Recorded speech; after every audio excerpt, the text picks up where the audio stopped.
All right, what is going on YouTube? We are headed to TSS, Texas Strength Systems, in the next 10-15 minutes. I'm just getting all the essentials. I think we're going to head and grab some food on the way. I just ate a little meal, but I want a little bit more. I woke up a little bit light today, so I'm right at 269. I think it's mostly the result of just yesterday.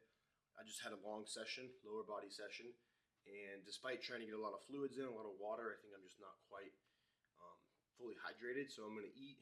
I already ate a pretty well salted meal, some bone broth, some ground beef and rice. I'm gonna probably go to Dunkin' and get like two breakfast sandwiches and some water. And just don't have any water here at the house right now. People ask me, the tap water here in Texas is very low quality, so I haven't been drinking the tap water. I do have to pretty much buy water, which is a little bit of a nuisance, but it is what it is.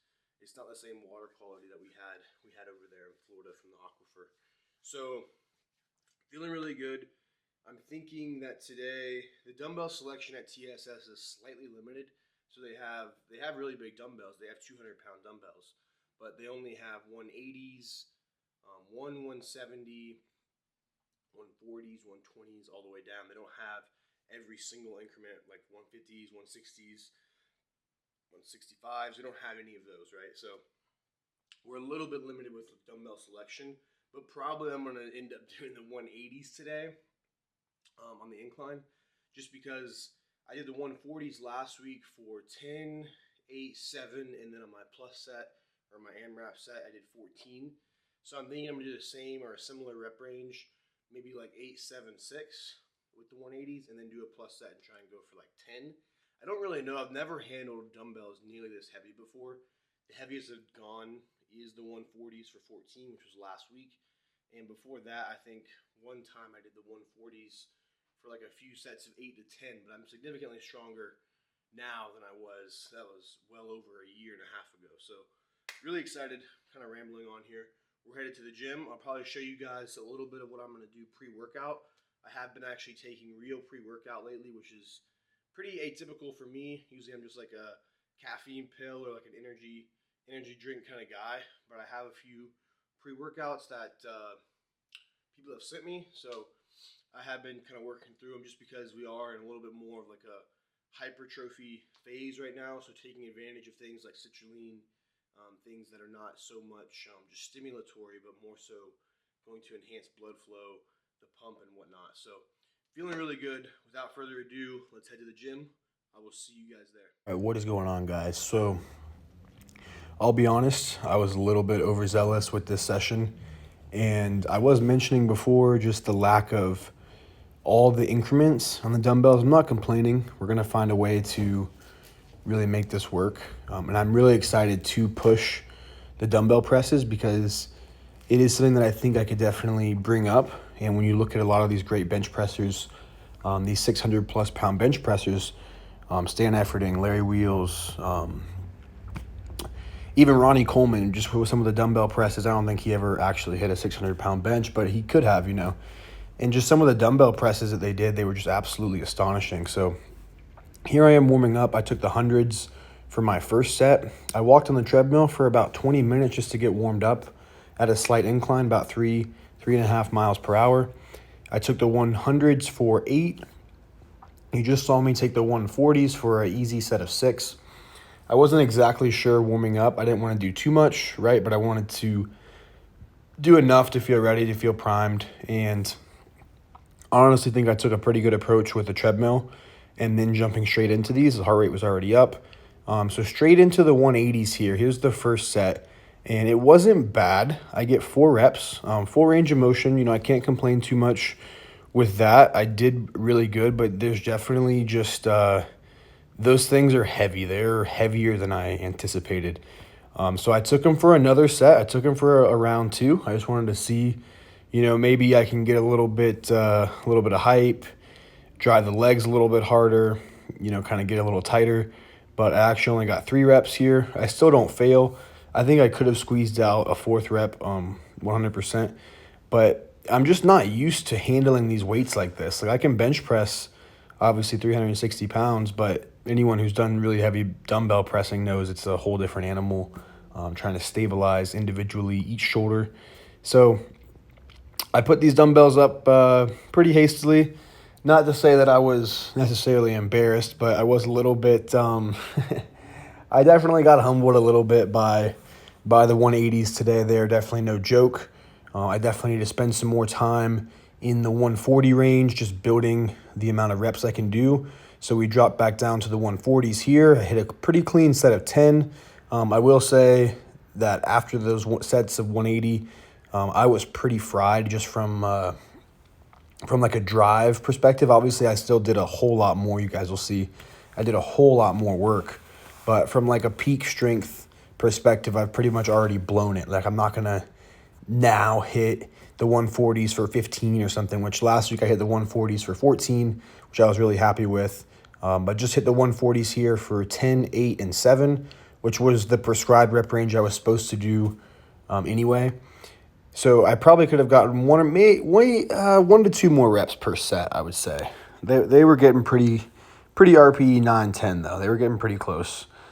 Straight from there, I went into the chest flies, which if you guys watched my video from 2 weeks ago, this is pretty much the same workout. We're just adjusting the loads, the weights that we're using. So a lot of the exact same exercises, just heavier and slightly adjusted rep ranges. So the flies, for example, here, we're actually not increasing weight. We're just increasing reps. So I think I was doing sets of 12 2 weeks ago. Now we're up to sets of 14. I got a little bit out of order there with the dumbbell presses. I had one more set, I guess, of the dumbbell presses here, the 140s for my set of 7. But like I said, so we've increased the weight on the dumbbells as we have decreased the reps. But other exercises, more supplementary exercises like the dumbbell or the chest flies, we are not so worried about weight.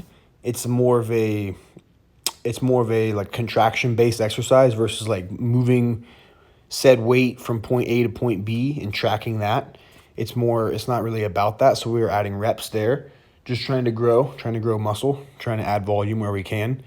I'm recording this voiceover right now, and I'm realizing that the way that I picked these, they're definitely all out of order, but I don't really think it matters all too much. Basically today you could say it was a push day, but the way we're breaking it up is almost like a body part day. So this is kind of like my chest day. I'll have a shoulder day in 2 days. Tomorrow I'll have legs. The day after that will be arms and then legs again. But there's a little bit of spillover on a lot of the days. On 2 of the days that are purely or almost purely like back days, I do still hit a little bit of calves and a little bit of legs. So it's hard. People have been asking me like, what split are you doing? What's your off-season split?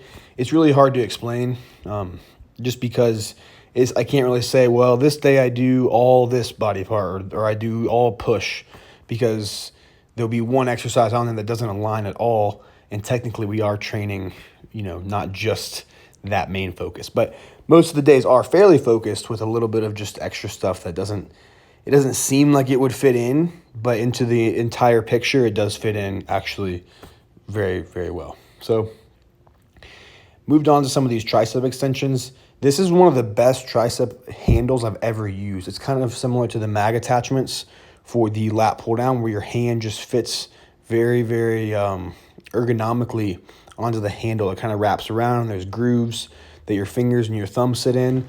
So it just feels exceptionally good. If you guys don't know, I have a fair bit. People make fun of me all the time. I have a fair bit of clicking in my right elbow. It doesn't cause me any pain, but it is something I get with a lot of elbow extension-based movements. So things like this, things like skull crushers, a lot of times it's pretty loud. It's pretty vocal. It's it's letting you know it's there. But again, it's not painful. And it's something that I think I get questions on, just general, how do you feel? Do you have pain? And it's like, yeah, I've been in pain. I've been in a decent bit of pain, and, things hurt. But I wouldn't say that I'm in right now at any point where anything is debilitated, where anything is affected so heavily that I can't really perform to a peak level. So I'm very lucky that, and especially right now, I think a lot of the way we're training, it's very hard, but it's easy on the body. It's not breaking the body down from a connective tissue standpoint, from a nervous system standpoint. I think I'm sleeping better just because we're not training so heavy all the time. The body doesn't feel so just chronically stressed from heavy weights. It's more so about the workloads we're doing. And I think that's going to help improve fitness and just working on growing muscle. So it's honestly, it's a very enjoyable process because growing muscle is, having more muscle mass is always going to be advantageous in life and in this sport, obviously, in powerlifting. So moving on, this was one of the last things I did was this continuous tension Smith machine press, which if you saw the video from 2 weeks ago, I was doing this on a machine, but I actually found the Smith machine in the back of TSS here, and I really like these. I did this my first time doing it on this machine today, but 245 pounds, I think, just for a set of 20, a set of like 12 to 13, and then I rested a little bit longer, and I think I got a full 15 by my last set. But the goal of these, before you guys roast me, is to not fully lock out. I was doing a bit of posing too. It was feeling, I was feeling pretty pumped up, pretty juicy in the gym today. So definitely had to take advantage of the half natty lighting back there and get some good shots in. But yeah, the Smith machine press is not meant to be a full range of motion, full extension of the elbow. The idea is that we're keeping constant tension and trying to really grow the chest. I know some people might say, well, it looks like your shoulders are working a whole lot more than your chest, and to a degree, you might be right. I have very long arms, so it can be something that, while I did feel these heavily in my chest, I also definitely felt the shoulders, the deltoids working quite a bit as well. I've always had pretty strong shoulders, and I think a lot of times they do get pretty involved in any kind of pressing I'm doing, which isn't something I think is necessarily a flaw. It's just something that with someone with longer arms, it can be, the shoulders can just be involved in every press I do because of the range of my press and just kind of the way that I'm built, anthropometrically, or whatever, however you say that word. But yeah, guys, really enjoying training right now. Again, if you guys have any questions, drop them down below. If you have any questions about anything I'm doing or anything I plan to be doing. I actually don't think I'm going to be competing in April. It might be a full year until my next meet, so we are just building. Y'all have a great day. I will see you next time.